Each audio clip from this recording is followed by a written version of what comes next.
to show a relationship between characters in a story based on society expectations.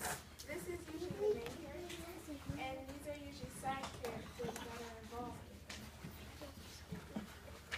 So this is an example of a story called Romeo and Juliet, and it shows Romeo and Juliet, and they have hearts, and that's their line because they're in love in the story. And these are all the side characters that have to do with them. So some things we think about when doing a sociogram is what power struggles are there? Is there a conflict? Is it a major conflict? Does the character follow societal rules with a specific character? How could these relationships be represented between characters? So this is another sociogram, and it shows Hamlet and the relationships between.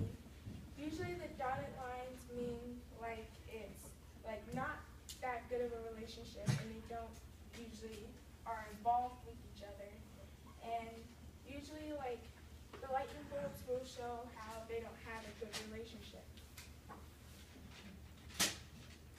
So this is an example that I'm going to need some volunteers with. So first thing you always want to do with a sociogram is you're going to come up with like symbols. So what would be a good symbol for Jack? Anybody? It's based on the story of Jack and the Beanstalk. Yeah. So we're going to use a bean for Jack. And what about the woman selling the beans? A bucket of beans. Yeah, and what about the golden goose? And the mother? In a sociogram, those are great symbols that you're pointing out. In a sociogram, though, we don't try to be as literal.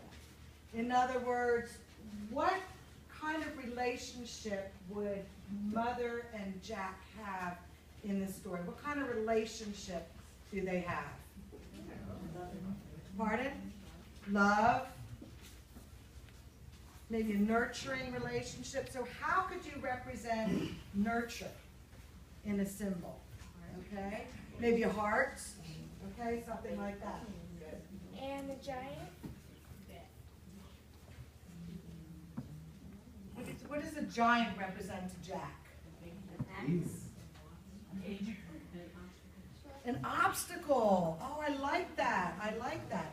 So how would you symbolically represent an obstacle in a sociogram? Maybe a wall, okay? Do you see the thinking that we have to do? So it's more than just a literal type of representation. It is actually a symbolic type of representation. Good.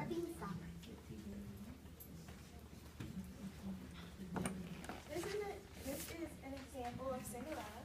She's the heart because like she's usually like all preppy and cheery, even though she what she goes through. It shows a straight line, a green straight line, and these are the two mice that help her out. This is a straight glowing line because can anybody guess what this is? Yeah, this is the godmother, and then it shows another line. Does anybody know who this is? Prince Charming. Yeah. And then Why Prince Charming? Why do you say Prince Pot Charming? of gold at the end of the rainbow. Oh, okay. these are like more of a type of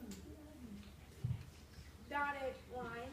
So, and it's a cloud with lightning. Does anybody know who that is? And then these are like little pests with a quite more little dotted line. Can anybody guess who those are? And this is the ragged line. Can anybody guess who that is? Yeah, right. It dies because he has like he ends up like some versions he ends up dying. And he kind of comes and goes in the story, some versions. Of course, Cinderella is a version that is told in many different cultures around the world. And in some versions, the father comes and goes out of it. So, how about the ones over there, the helping thing. Oh, the Oh, did you already talk about that? I'm sorry. So I wanted to show you real quick some, and I meant to get these up on so please bear with me for just a second. I wanted to show you some samples